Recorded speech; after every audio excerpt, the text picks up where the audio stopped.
बेटा जो आज का हमारा टॉपिक है वो है मैप। बच्चे जो हम एक एक चीज़ को बिल्कुल बारीक तरीके से जानेंगे ताकि हमारा कॉन्सेप्ट डेवलप हो, हमें क्रैम करने की ज़रूरत ना पड़े। और जब हम कॉन्सेप्ट से सीखेंगे तो थोड़ा सा टाइम ज़्यादा लग सकता है, लेकिन एक बार आपने वीडियो को ध्यान से सुना है और प्रैक्टिस की है तो वो आपकी लॉन्ग टर्म मेमोरी के अंदर शिफ्ट हो जाएगा। अब देखते हैं बेटा मैप। सबसे पहले तो हमें ये पता होना चाहिए कि मैप होता क्या है। मैप इज ए रिप्रेजेंटेशन, या तो मैप क्या है, रिप्रेजेंट करता है, और a drawing of the earth surface, या जो अर्थ सरफेस है उसकी ड्राइंग, और ए पार्ट ऑफ इट, या उस सरफेस का कोई part drawn on the flat surface, या कोई भी पार्ट जो किसके ऊपर है, एक फ्लैट सरफेस के ऊपर क्या किया जाता है, ड्रॉ किया जाता है according to a scale, is called map. बेटा ये है, ये एक मैप है। और ये वीडियो दिखाई दे रही है बेटा, एक तरफ तो देखो हमने लॉन्गिट्यूड लैटिट्यूड में ग्लोब पढ़ा था, तो जो पूरा ग्लोब का जो पार्ट है वो है, उसको एक दूसरी तरफ देखो, दूसरी वीडियो में एक ये प्लेन सरफेस के ऊपर जब हमने उसको डिनोट कर दिया तो वो ग्लोब किस रूप में कन्वर्ट हो गया, वो हो गया हमारे मैप के रूप में। बेटा आगे क्या है, एटलस क्या होती है। एटलस होती है बेटा जब ग्रुप ऑफ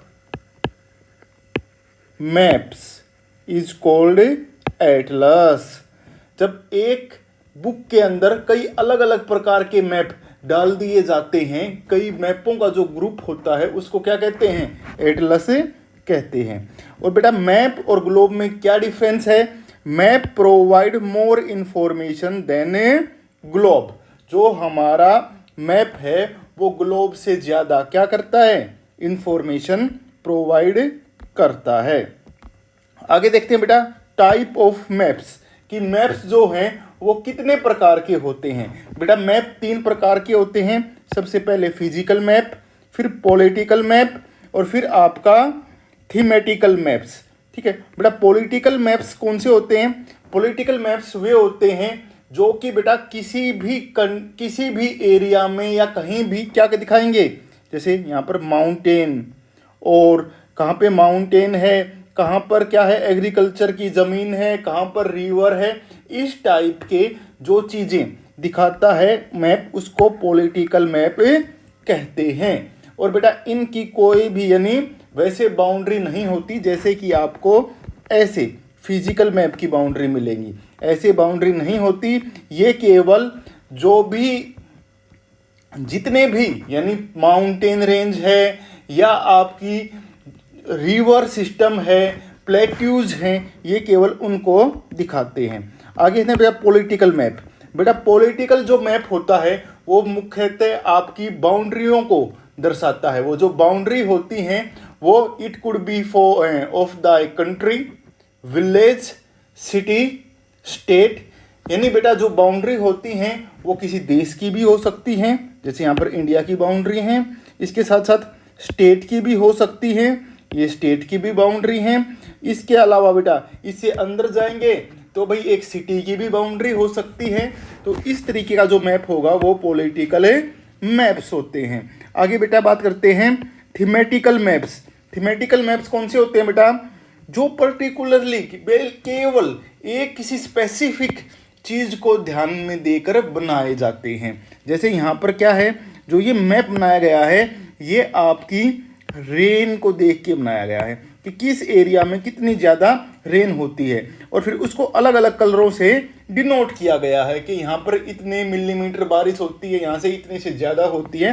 तो जो पर्टिकुलर किसी चीज़ को ध्यान में देकर स्पेसिफिक रूप से जो बनाया जाता है उसको थीमेटिकल मैप कहते हैं। आगे बात करते हैं बेटा कंपोनेंट्स ऑफ मैप्स। बेटा मैप के 3 कंपोनेंट होते हैं मेन, डिस्टेंस, डायरेक्शन और सिंबल्स। सबसे पहले हम बात करेंगे बेटा डिस्टेंस की। बेटा स्केल, स्केल क्या होता है, scale is the ratio between the actual distance on the ground and the distance shown on the map. यानी बेटा जो ग्राउंड पे जितना डिस्टेंस होता है वो और जो मैप पे दिखाया जाता है उसके बीच का जो रेशियो होता है उसको क्या कहते हैं, स्केल कहते हैं। अब यहाँ पर आओ, देखो surface according to a scale. अब मान लो बेटा यहाँ पर देखो, यहाँ पर है दिल्ली और यहाँ पर है आपकी आपको दिल्ली से मान लो यहाँ पर जाना है, ये आपका इलाका यहाँ से है मुंबई, आपको जाना है दिल्ली से मुंबई। एक्चुअली में क्या ये इतना डिफरेंस है? नहीं, एक्चुअली में डिफरेंस तो बहुत ज़्यादा है, लेकिन बेटा यहाँ पर रेशो के रूप में दर्शाया जाता है। आपको मिलेगा कि बेटा 5 सेंटीमीटर इक्वल टू 500 किलोमीटर। ये मैंने एग्जाम्पल दिया है कि यहाँ पर से जब आप डिस्टेंस नापोगे तो इसका मतलब 1 सेंटीमीटर 100 किलोमीटर के बराबर होगा। तो यहाँ से यहाँ तक का जितना भी डिस्टेंस होगा, यदि वो मान लो हमने मेजर किया और 5 सेंटीमीटर आ गया, इसका मतलब बीच में डिफरेंस यहाँ से यहाँ तक का कितना है, 500 किलोमीटर है। तो बेटा ये एग्जाम्पल दे रहे हैं, यहाँ से हमें जाना है यहाँ पर कैलकाटा, और ये मान लो कितना है, ये हो गया यहाँ से यहाँ तक 8 सेंटीमीटर। सपोज कर रहे हैं हम, ये है 8 सेंटीमीटर। इसका मतलब यानी जो स्केल का जो पैमाना है 8 सेंटीमीटर, 1 सेंटीमीटर कितना था, 100 किलोमीटर, तो 8 कितना हो गया, 800 किलोमीटर। ठीक है, ये बेटा ये नहीं कि यहाँ पर सेंटीमीटर के लिए इक्वल टू 100 था तो यहाँ पर कुछ अलग होगा। एक मैप में सभी का डिस्टेंस इक्वल होगा। ठीक है बेटा, तो बेटा जो उसका जो रेशियो होता है उसको क्या कहते हैं, स्केल कहते हैं। और बेटा स्केल के उस पर देखा जाए तो मैप को 2 भागों में बांटा जाता है। ठीक है, एक तो होता है स्मॉल स्केल मैप, एक होता है लार्ज स्केल मैप। जब बेटा हम अपने किसी कंट्री का, स्टेट का कोई मैप तैयार करते हैं तो उसको कौन सा कहेंगे, small scale map. Small scale क्यों होता है, क्योंकि बेटा कंट्री है, कंट्री को हमने एक कागज़ पे डिनोट करना है। इसका मतलब क्या होगा, वहाँ पे 1 सेंटीमीटर इक्वल टू 500 किलोमीटर या 600 किलोमीटर जो भी होगा, जो मैप पे वहाँ पे नोट किया जाता है बेटा, दर्शाया जाता है, उस पर वहाँ पे लिखा होता है कि 1 सेंटीमीटर इक्वल टू दिस। तो बेटा इतना होगा वो, यानी ज़्यादा है, तो इसलिए बेटा वो स्मॉल स्केल मैप होता है। लार्ज स्केल मैप क्या होगा, लार्ज स्केल मैप ये होगा बेटा, जैसे कि आपको बोल दिया जाए आप जिस भी विलेज में रहते हैं, जिस भी टाउन में रहते हैं उसका मैप, या जिस भी सेक्टर में रहते हैं, जिस एरिया में रहते हैं उसका मैप, और वहाँ पर 1 सेंटीमीटर इक्वल टू क्या हो जाएगा, 5 किलोमीटर या इससे भी कम हो जाएगा, तो उसको क्या कहेंगे, उसको कहेंगे लार्ज स्केल मैप। देखो जो नीचे वाला है ये है लार्ज स्केल मैप, ऊपर वाला बहुत बड़ा एरिया दिखा रहा है, इसलिए क्या है, स्मॉल स्केल मैप है। अब बेटा आगे बात करते हैं किस चीज़ की, डायरेक्शन की। बेटा मैप की स्टडी करने के लिए डायरेक्शन का पता होना बहुत जरूरी है। सबसे इंपॉर्टेंट पॉइंट डायरेक्शन है बेटा। ठीक है, इंपॉर्टेंट पॉइंटों में से भी एक, जैसे अब देखो मैप जो होगा उसमें जो ऊपर की तरफ जो डायरेक्शन होगी वो होती है नॉर्थ, नॉर्थ के अपोजिट नीचे साउथ, राइट की तरफ ईस्ट, लेफ्ट की तरफ वेस्ट। और हमने किया था पिछली बार, हमारी पृथ्वी कैसे घूमती है, वेस्ट टू ईस्ट घूमती है। ठीक है बेटा, और जो ये मेन जो 4 डायरेक्शन हैं, नॉर्थ साउथ ईस्ट वेस्ट, इसको कहते हैं कार्डिनल पॉइंट्स। क्या कहते हैं, कार्डिनल पॉइंट्स। इसके बाद बेटा जो ये डायरेक्शन होगी इसको कहते हैं नॉर्थ ईस्ट, इसको कहेंगे साउथ ईस्ट, बेटा इसको कहेंगे साउथ वेस्ट, इसको कहेंगे नॉर्थ वेस्ट।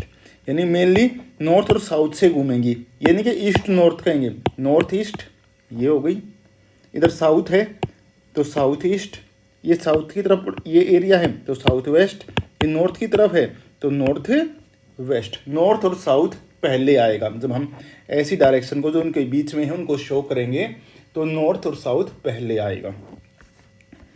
बेटा कंपास क्या होता है, it is an instrument to find out the main directions. यानी ये बेटा डायरेक्शन को फाइंड आउट करने के लिए जिस डिवाइस का प्रयोग होता है उसको क्या कहते हैं, कंपास कहते हैं। ये बेटा कंपास है। इट्स मैग्नेटिक नीडल, ये इसके अंदर जो नीडल होती है ना, ये क्या होती है, मैग्नेटिक की, ठीक है, मैग्नेट। और बेटा always point towards north south direction. यहाँ भी देखो, ये नॉर्थ है, ये साउथ है, ये ईस्ट है, ये वेस्ट है। तो ये इसकी हमेशा किस डायरेक्शन को शो करेगी, नॉर्थ साउथ को। याद रखना बेटा, कंपास हमेशा नॉर्थ साउथ डायरेक्शन को उसकी नीडल शो करेगी। अब बेटा बात करते हैं जो लास्ट पॉइंट है हमारा, क्योंकि बेटा हमने डायरेक्शन कर दी, डिस्टेंस कर दिया, और तीसरा पॉइंट उसमें था जो कंपोनेंट थे मैप के, उसमें तीसरा पॉइंट था symbols. Map have a universal language that can be understand by all. There is an international agreement regarding the use of this symbol.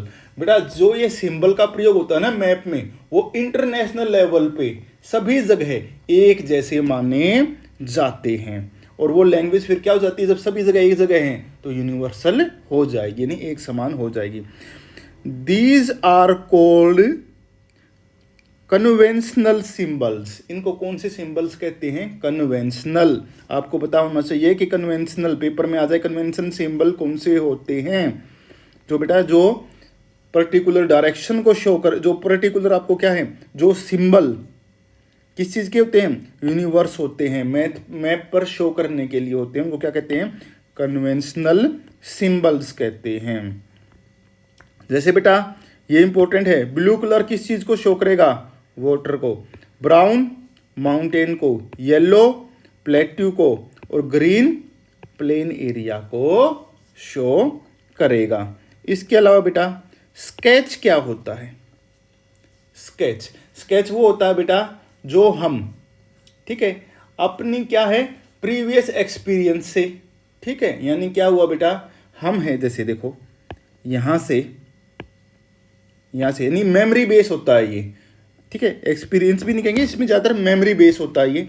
जैसे अब मेरे को यहाँ से यहाँ पर जाना है और रास्ता नहीं पता, भाई ये रास्ता कैसा है, तो यहाँ पर भी ऐसे से गली है, ठीक है, तो मेरे को जो मैं एक स्केच बना के तुम्हें समझाऊंगा कि बेटा यहाँ पर ऐसे पहुँचा जाएगा, जो एक मैं ड्रॉ करूँगा एक चीज़ें, ठीक है, किस चीज़ पे, जो मैं अपनी इमेजिनेशन पे, जो मेरा जो दिमाग में माइंड में जो था, जो मेरे पर आया और मैंने वो ड्रॉ करके आपको बताया, ठीक है। उसमें ज़रूरी नहीं बेटा डिस्टेंस सारा बराबर हो कि यहाँ भी इतने हैं 5 मीटर, ये इतना डिस्टेंस भी 5 मीटर होगा तो ये भी 5 मीटर होगा, वो स्केल पॉइंट इस पर वेरी मैटर नहीं करता। लेकिन एक रफली जो एक मैप बना दिया जाता है कि वहाँ पर उस एरिया में आप ऐसे ऐसे पहुँचोगे, ठीक है, सेकंड राइट लेना है, फिर थर्ड लेफ्ट देना है, ऐसे आप जब बना के समझ जाते हैं, उसको क्या कहते हैं, स्केच कहते हैं।